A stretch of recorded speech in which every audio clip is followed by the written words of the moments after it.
कृपया हमारे YouTube channel Bihar सत्संग फैमिली को सब्सक्राइब करें और बेल आइकॉन दबाना ना भूले। जय गुरु।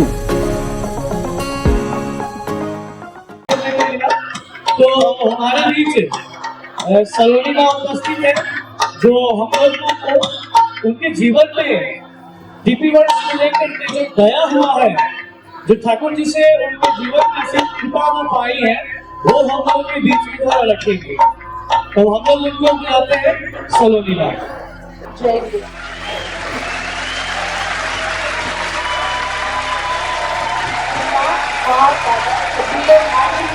यहाँ पर ठाकुर जी का 137वां जन्म महामहोत्सव मनाने की उपलक्ष्य में यहाँ सब लोग शामिल हुए हैं। कुछ लोग आ गए, कुछ लोग रास्ते में हैं, मतलब सब लोग आज आएंगे। तो आज हम लोग सब बहुत धूमधाम से ठाकुर जी का ये जन्म महामहोत्सव सेलिब्रेट करेंगे। मतलब ठाकुर जी के बारे में तो आप सब लोग कुछ ना कुछ जरूर जानते हैं। मतलब ठाकुर जी को जितना डिस्क्राइब किया जाए उतना ही कम है। लेकिन मैं अपनी जिंदगी में मतलब ठाकुर जी को पाकर की जो छोटी छोटी घटना हुई है, मैं आप लोग सभी के सामने रखना चाहती हूँ। मतलब मेरे ठाकुर जी इतने प्यारे हैं और उनकी इतनी प्यारी प्यारी लीला है, मैं सब मतलब जितना उनके बारे में बोला जाए वो कम ही है। तो सबसे पहले मैं बता दूं, मेरा नाम सलोनी कुमारी हुआ। मेरी दीक्षा सितंबर 2020 में हुई थी। उस टाइम लॉकडाउन का पीरियड था, मतलब लॉकडाउन 2 चल रहा था उस टाइम। तो मेरी दीक्षा बहुत मुश्किल से हो पाई थी। मतलब दीक्षा से पहले ही हम लोग चाहते थे ठाकुर जी का दीक्षा लेना, मतलब मन में इतना उत्सुकता था ठाकुर जी की दीक्षा लेने के लिए। मतलब जब ठाकुर जी के बारे में पहले तो ठाकुर जी के बारे में नहीं जानते थे, तो थोड़ा सा सबका बिलीव थोड़ा ऊपर नीचे होता है। वैसे भी मेरे साथ भी हुआ था। लेकिन जब हम ठाकुर जी के बारे में जानकर उनकी सारी लीला सुने, बहुत सारे ऋत्विक दादा लोग सब माँ लोग सब बताएं कि हमारे ठाकुर जी ये हैं, इनको लेकर के हम लोग बहुत आगे जा सकते हैं, हमारा जिंदगी बहुत सुखमय हो सकता है। तो मतलब ठाकुर जी की दीक्षा लेने का मन में इच्छा था, बट लॉकडाउन के कारण हर जगह सत्संग बंद, किसी भी उपयोजना केंद्र में सत्संग नहीं हो सकता था। तो इसी बीच हमारी पूरी फैमिली को मतलब दीक्षा लेने की बहुत उत्सुकता थी। तो फिर एकदम से जिस दिन दीक्षा हुई उसी दिन कॉल आया, मालसामी उपयोजना केंद्र में मेरी दीक्षा हुई है पटना सिटी, कि आज सत्संग होगा, आपको दीक्षा मिल सकता है। तो बस हम लोग क्या, तो फिर हम लोग तो रेडी थे दीक्षा के लिए। हमारी दीक्षा हुई ठाकुर जी की, और मैंने दीक्षा अपनी पूरी परिवार के साथ लिया। मेरे मम्मी पापा भाई बहन, मतलब हम जितनी फैमिली में हैं सब लोगों ने एक साथ दीक्षा लिया ठाकुर जी का। ठाकुर जी का दीक्षा लेने के बाद मेरी जिंदगी में जो उतार चढ़ाव इतना ज्यादा दीक्षा से पहले था, वो दीक्षा लेने के बाद जैसे ठाकुर जी खुद मेरी फैमिली का हाथ पकड़े हैं। मतलब जो हम भटक रहे थे, मतलब बता नहीं सकते वो मेरी फीलिंग क्या थी उस समय, मेरे घर पे क्या गुजरती थी। मतलब ऐसा था हर तरफ दुख बीमारी, मतलब ना मेरे घर पे मेरी माँ स्वस्थ, ना दीदी स्वस्थ, मतलब हर तरफ दुख बीमारी था। और ना ही हम लोग में किसी में संस्कार था कुछ। तो जब से हम लोग ठाकुर जी के लिए, ठाकुर जी तो हमारे साथ हमेशा रहे हैं। मतलब मेरा जो मतलब एक पर्सनल बात अगर शेयर करें तो जैसे दीक्षा से पहले मेरे घर की ये कंडीशन थी ना कि मेरा घर बिक तक सकता था। मतलब इस मोड़ से ठाकुर जी हमको घुमा करके, मुझे मेरे पूरे परिवार को घुमा करके आज ठाकुर जी इतने अच्छे से रखे हैं कि जितना बोला जाए उतना ही कम है। मतलब परम पिता को पा करके मेरे जिंदगी में क्या बदलाव हुआ, मेरे परिवार में क्या बदलाव हुआ, वो तो बताना भी बहुत मुश्किल है। लेकिन आज आप लोग जरूर देख रहे होंगे, अगर परम पिता नहीं मिलते तो शायद हम यहाँ नहीं होते हैं, शायद आप लोग भी यहाँ नहीं होते अगर परम पिता नहीं मिलते हैं हम लोग को। तो मतलब ऐसे तो ठाकुर जी की बहुत सारी लीला है। लेकिन मैं आपको अभी वर्तमान के जो आचार्य देव हैं, वो आचार्य देव ना अभी बहुत ज्यादा डीपी वर्क पे फोकस कर रहे हैं। वो हमेशा बोल रहे हैं सबको डीपी वर्क करो, तुम सत्संग करो ना करो, तुम याचन करो ना करो, लेकिन डीपी वर्क सबसे पहले करना है। तो वो डीपी वर्क बोल रहे हैं, उसके पीछे भी हमारा ही कुछ भलाई है। और डीपी वर्क के दौरान ऐसी ऐसी घटना सामने आई, ऐसा ऐसा चीज हम लोग को देखने को मिला, ऐसा लगा कि परमपिता मतलब कैसे लोग हम लोग के इंतजार में हर घर में बैठे हैं कि कोई परमपिता किसी को भेजे उनके पास। मतलब आज सभी माँ दादा लोग सब लोग बहुत अच्छा डीपी वर्क कर रहे हैं, आगे भी उम्मीद है कि हम लोग बहुत अच्छे से करेंगे। डीपी वर्क के दौरान एक छोटी सी घटना हुई थी, मैं आपको बताती हूँ। एक माँ मतलब जो बहुत दुख में थी, मतलब उनका दुख इतना ज्यादा था ना, उनके बेटे का मतलब उनका बेटा एक्सपायर कर गया था। वो माँ बहुत दुख में रहती थी, मतलब 6 मंथ से वो माँ मतलब होश में नहीं थी। तो वो बहुत ही मतलब सदमा में चली गई। हम लोग जब वहाँ डीपी वर्क के लिए गए तो वो माँ बोली, माँ आप लोग आए, हमको इतना अच्छा लगा, हम इतना इंतजार में थे कि ठाकुर जी जब हम आपकी दीक्षा लिए हैं तो आप हमको क्यों नहीं देख रहे हैं। वो माँ ऐसा बोली कि मुझे लगा कि ठाकुर जी हमको देख नहीं रहे हैं। तो जब हम लोग पहुंचे और भी माँ लोग थी मेरे साथ, तो वो माँ अपनी फीलिंग को शेयर करते हुए बोली कि मुझे ना, अगर हम बोले तो मुझे सही में इंतजार था कि ठाकुर जी अगर आप हैं तो आप क्यों नहीं मेरे पास किसी को भेज रहे मेरा ये दुख बांटने के लिए।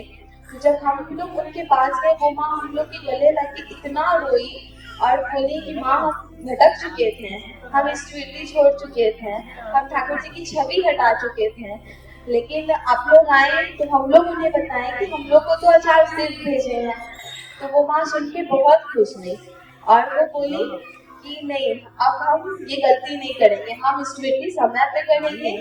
और वो जो उनके बेटे एक्सपायर किए थे, उनके भी एक छोटे बेटे थे।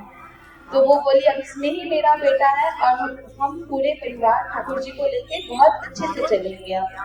तो मेरे कहने का, इस कहानी को कहने का ये मतलब था कि ऐसे बहुत सारे लोग हैं जो आपके इंतजार में हैं, डीपी वर्कर्स लोग के इंतजार में हैं कि मतलब हम लोग ऐसा डीपी वर्क करें, सब लोग मिलकर के डीपी वर्क करें कि जो लोगों को हमारी जरूरत है, जिन्हें लगता है कि जिनको मतलब ठाकुर जी पे विश्वास है, वो लोग का विश्वास ना डगने पाए। तो मैं माँ दादा सबसे बोलूँगी कि आप लोग ज़्यादा से ज़्यादा डीपी वर्क करें। माँ लोग का तो मतलब एक स्पेशल छूट होता है ना कि माँ लोग किसी भी घर में अगर चाहें तो वो उनके किचन तक पहुँच सकती हैं। तो विशेष अनुग्रह है माँ लोग से। माँ आप लोग सब डीपी वर्क में अपना सहयोग दें और ज़्यादा से ज़्यादा आप लोग डीपी वर्क करें। और डीपी वर्क करने से हमारा खुद भी स्वास्थ्य बहुत अच्छा रहता है, हम दूसरे को भी प्रफुल्लित कर सकते हैं।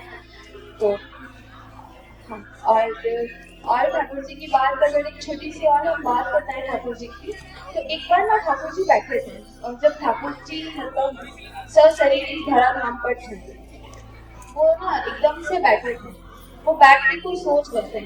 एकदम से ना एक दादा को बोले कि तुम उठो और कुछ दूरी पे ना यहाँ पीपल का पेड़ है, तुम उसके पास जाओ।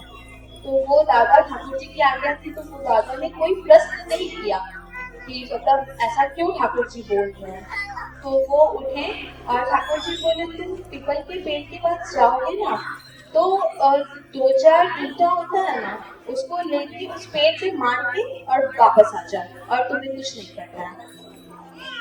वो दादा सोचे ठाकुर जी एकदम से मतलब बोल रहे हैं, एकदम उठो जाओ पेड़ पे मार के वापस आ जाओ, ऐसा क्यों बोल रहे हैं। लेकिन वो दादा कोई क्वेश्चन नहीं किए ठाकुर जी से, वो उठे गए, जैसा ठाकुर जी बोले वो वैसा किए और वापस आके बैठ गए। लेकिन उनके मन में अभी भी वो डाउट था, वो चल रहा था। तो ठाकुर जी देख के उनको हंसे, बोले क्या मैं जो बोला तुम्हें समझ नहीं आया। तो वो बोले कि नहीं ठाकुर जी आप जो बोले मुझे समझ नहीं आया। तो बोले देखो उस पेड़ पे ना गिलहरी का बच्चा था, तो गिलहरी का बच्चा अपनी माँ के इंतजार में वहां बैठा था और उसको खाने के लिए ऊपर से बाज अपनी नजर गड़ाए हुए था। वो बाज बच्चे को खाना चाहता था और वो बच्चे मुझे पुकार रहे थे, वो बच्चे बहुत विलाप कर रहे हैं कि ठाकुर जी बचाइए, वो बच्चे मुझे याद कर रहे थे, इसलिए मैं तुम्हें बोला कि जाओ उस पेड़ पे पत्थर मारो। क्या तुम पत्थर मारे तो तुमको कुछ दिखा नहीं? तो वो दादा बोले कि हाँ दादा ठाकुर जी दिखा, तो एक बार वो पेड़ से उड़ के भागा। तो ठाकुर जी बोले बस इसीलिए मैं तुम्हें बोला कि जाओ पत्थर मार के आओ, ताकि वो गिलहरी के बच्चे मतलब सही रह सके। तो मतलब सोचिए, अगर ठाकुर जी एक गिलहरी के बच्चे, एक पंछी के प्रति और एक जानवर के प्रति, एक चींटी के प्रति इतना स्नेह रखते हैं, इतना प्यार रखते हैं, तो हम तो मनुष्य हैं, वो हमसे कितना प्यार करते होंगे। तो ठाकुर जी हमारे को प्यार करने के लिए बने हैं। हम लोग सभी ठाकुर जी को इतना प्यार दें कि ठाकुर जी उसके बदले हमें 4 गुना प्यार दें।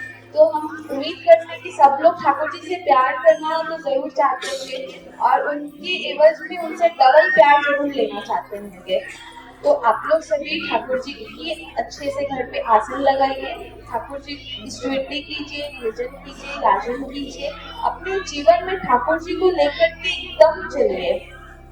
जितनी माँ लोग हैं उन लोगों के लिए ठाकुर जी ने नारी नीति दिया है, आप उसे पढ़िए। एक नारी को अपने जीवन में कैसा होना चाहिए, कैसा बनना चाहिए, उसे अपने पति के साथ कैसा व्यवहार करना चाहिए, अपने सास ससुर के साथ कैसा व्यवहार करना चाहिए, ये सब मेरे ठाकुर जी एक छोटी सी पुस्तक में सब मतलब ठाकुर जी लिख दिए हैं। अगर हम वो डिटेल से पढ़ें तो मुझे लगता है कि सब माँ लोग अपना कर्तव्य बहुत अच्छे से निभा पाएंगे। तो ऐसा नहीं कि ठाकुर जी सिर्फ लिखे नहीं, गौरवा ठाकुर जी की पत्नी वो इस धरा धाम पे सशरीर ये लीला की है, वो लीला की है, सबको दिखाई है कि एक नारी का स्वभाव कैसा होना चाहिए, एक नारी कैसी होनी चाहिए।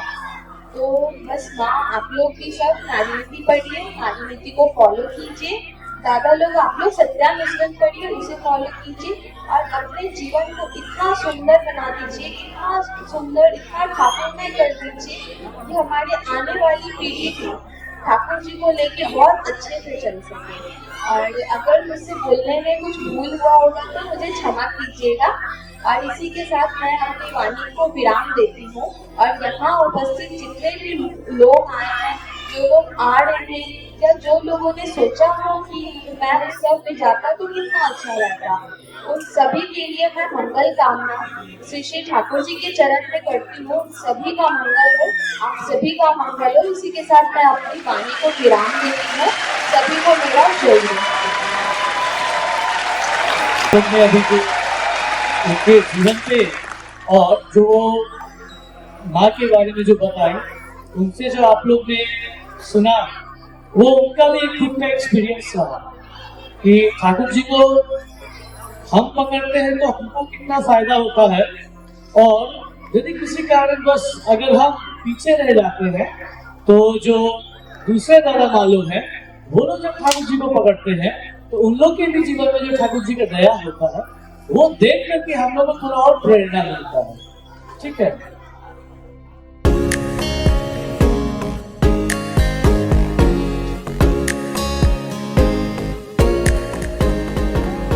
कृपया हमारे YouTube चैनल बिहार सत्संग फैमिली को सब्सक्राइब करें और बेल आइकॉन दबाना ना भूले। जय गुरु।